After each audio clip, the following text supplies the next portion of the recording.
Hello, this is Roberto Velazquez. I went to Tennessee Technology Center to study a HVAC program. Now I have my little company. I call Reparaciones Velazquez or Velazquez Repair. At this moment, I would like to present my project. My project is the walk-in freezer. I'm going to show you step by step all the elements we need. We use it in the walk-in freezer. First of all, we're going to start with the disconnect. Then we have right here the defrost timer, distribution blocks, thermostat. When this thermostat come on, activated, see this light, it will come on also too. We have the compressor, contactor, condenser fan motor. The same thing. When this motor comes on, this light will come on also too. Right here, we have the condenser coil all the way through this part. This, it go to the receiver. This is the receiver. This is the low pressure control switch. And the same thing, when this is activated, so this line, it will activate also too. In the back right here, we have the solenoid valve. When this activated, the same thing, this light, it will come on. This box right here represent the walk-in freezer. And inside the walk-in freezer, we have the evaporator, and also we have the thermostat bowl. And right here,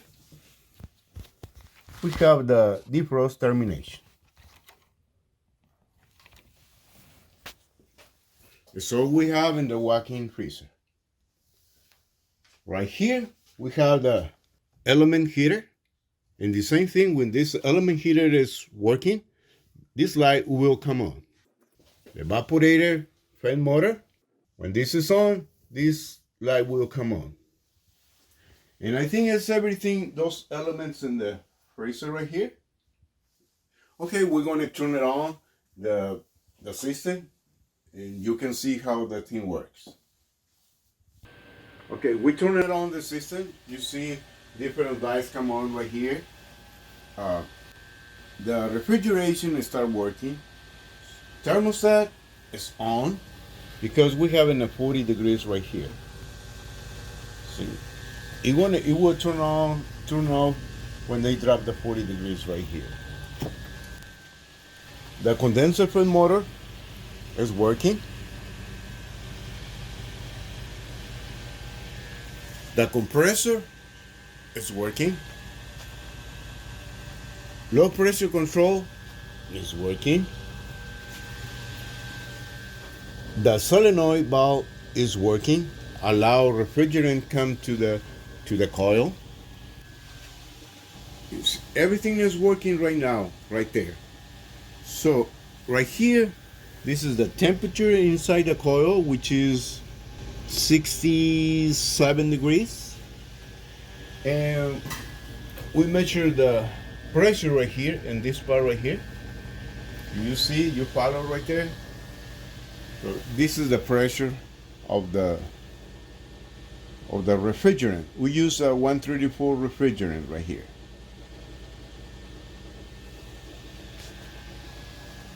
And it is going to work for a while. This temperature is going to drop. We're going to let it work for a few minutes, and we come back to show you the temperature and also the pressure right there. We'll see in a minute. As you can see, the temperature right here and inside the freezer is dropping. Now it's 33 degrees. It was 65. But still the evaporator fan motor is not working because the evaporator coil has to be about 26 degrees in order to work the evaporator fan motor. Okay?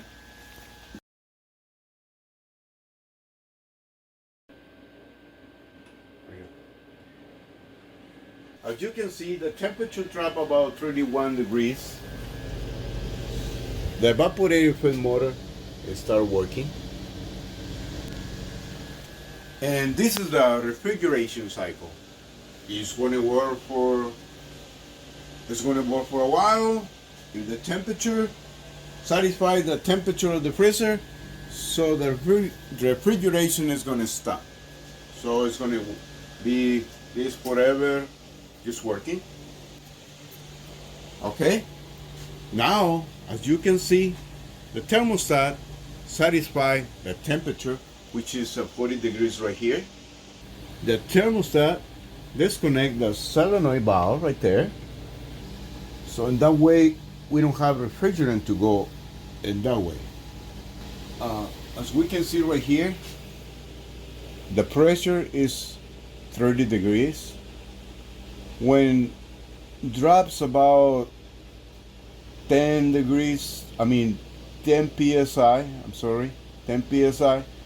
So this low pressure control, it will off and turn it off the compressor and turn it off the condenser fan motor. And all the refrigerant is going to be inside of the receiver. This process they call pump down. As you can see, the pressure is about 8 psi. So the low pressure control disactivate and this light is off. It turns off the contactor. The contactor turns off the compressor and the condenser fan motor turns off. The light is off. The only thing is working is the evaporator fan motor because the inside is lower than 40 degrees temperatures, and inside, as you can see right here, is 34. And as you can see, this concludes the refrigeration cycle. And now we want to show you guys the defrost cycle. Okay? Show you guys how the defrost cycle is working. As you can see, everything is working, the refrigeration is working, all the lights are working, so the refrigeration is working. But, the refrigeration cycle they have, and those screws right here, they have 4 defrost. I'm gonna put it in the first defrost cycle, and you can see, I'm gonna show you how the defrost cycle works, okay? Just turn it on right here. Turn it on, move it on the dial. As soon as they hit this part right here, okay, you go into the defrost cycle right there. So the heater element is working. Everything is stopped, and the heater elements, they are working because they're gonna defrost the coil, the evaporator coil. And you can see the light is red. And they're going to stop it. They have 2 ways to stop. See right here we have in the 30 minutes. So they stop in the 30 minutes. But it is another way to stop. We have the defrost termination right here. See, when the defrost termination, it gets about 60 degrees. So it's going to turn on. But in this case, we don't have automatically. We're going to open this little window right here. You can show you right here. And right here is the defrost termination. And this is going to blow heat air right there. In a minute, it's going to be, come on, when they reach about 40 degrees temperature right here.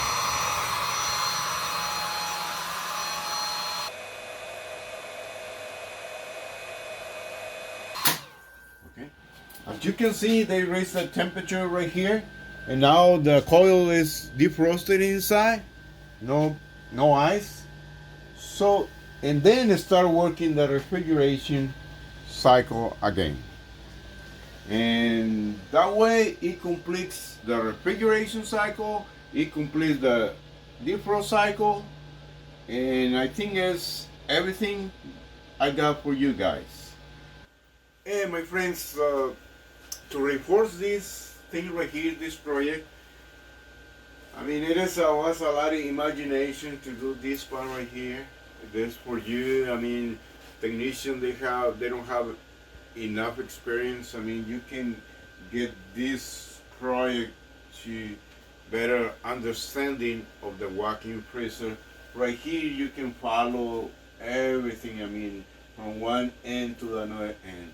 And to reinforce this, my son Alejandro, he created an animated video. He's gonna explain you a little bit how he done it. So basically everything that's here, we're gonna see it in the computer, and we can follow the lines, the neutral and line one that makes everything work. We see how everything, the contacts open and close, temperature rises and drops, and the pressure, we're going to be following the pressures also in the video, so you can keep up, and everything is explained pretty detailedly, and we hope you enjoy the video so that you can learn a lot with this video. Whenever you're doing those calls, you can get so much help with this. So that's it for today.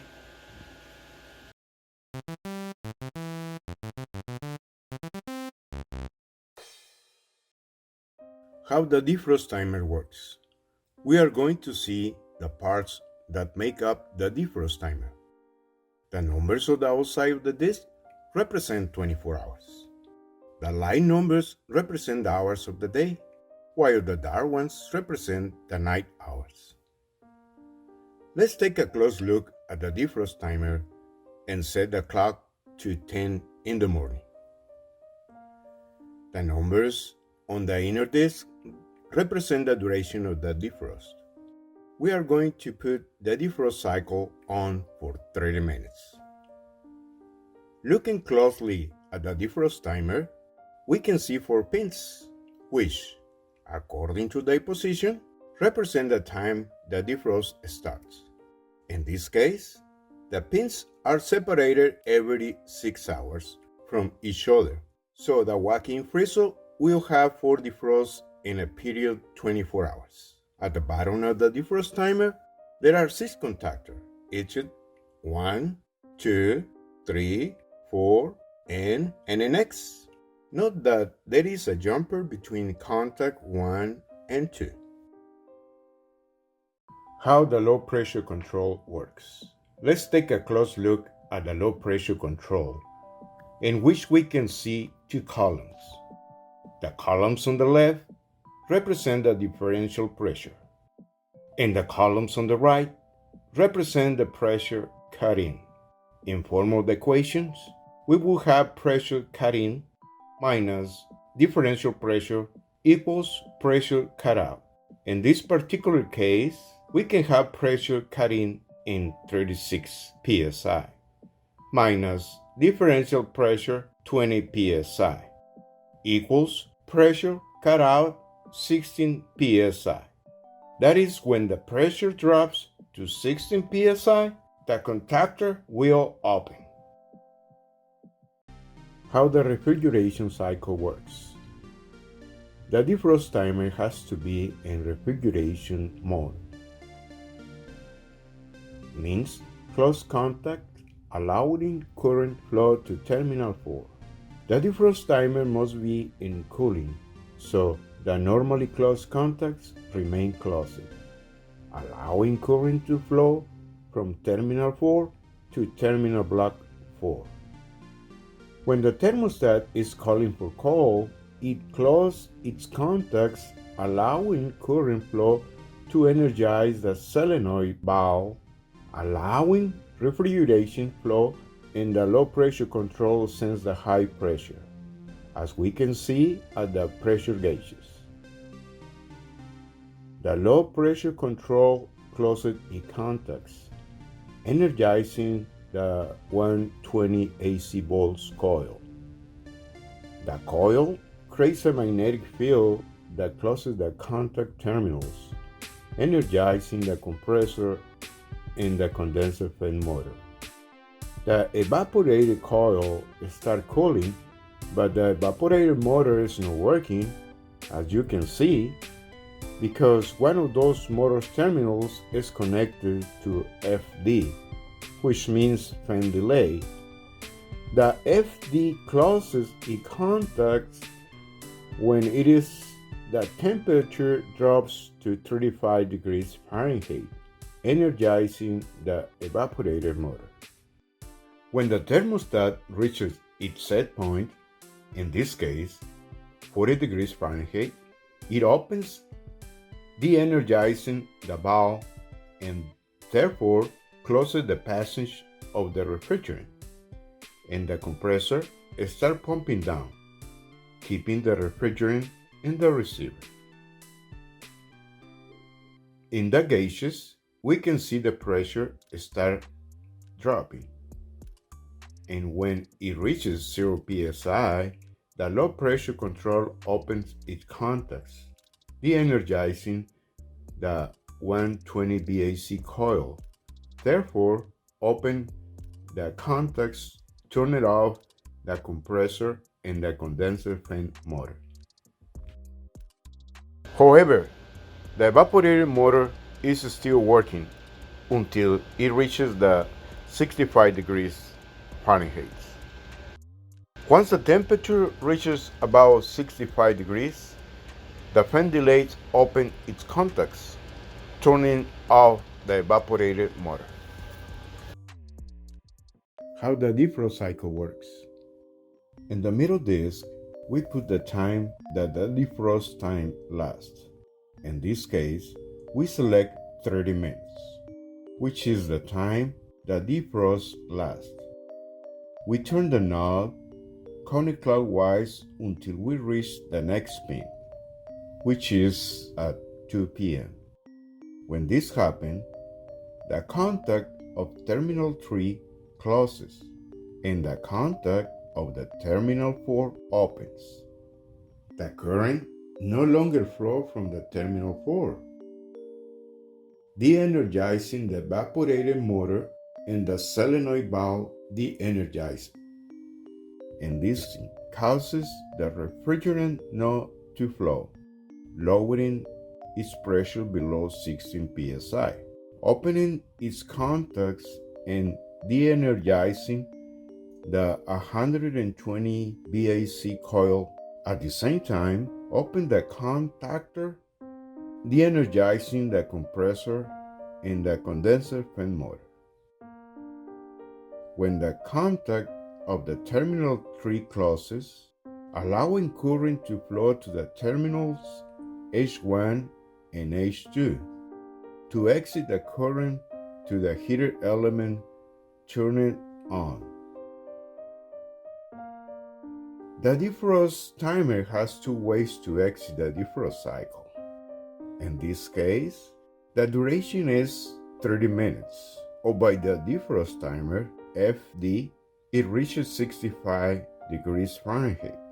When the temperature rises more than 65 degrees Fahrenheit, the defrost timer closes its contact, energizing the solenoid at the terminal X at the defrost timer, causing the defrost timer to exit the defrost cycle and start the refrigeration cycle again.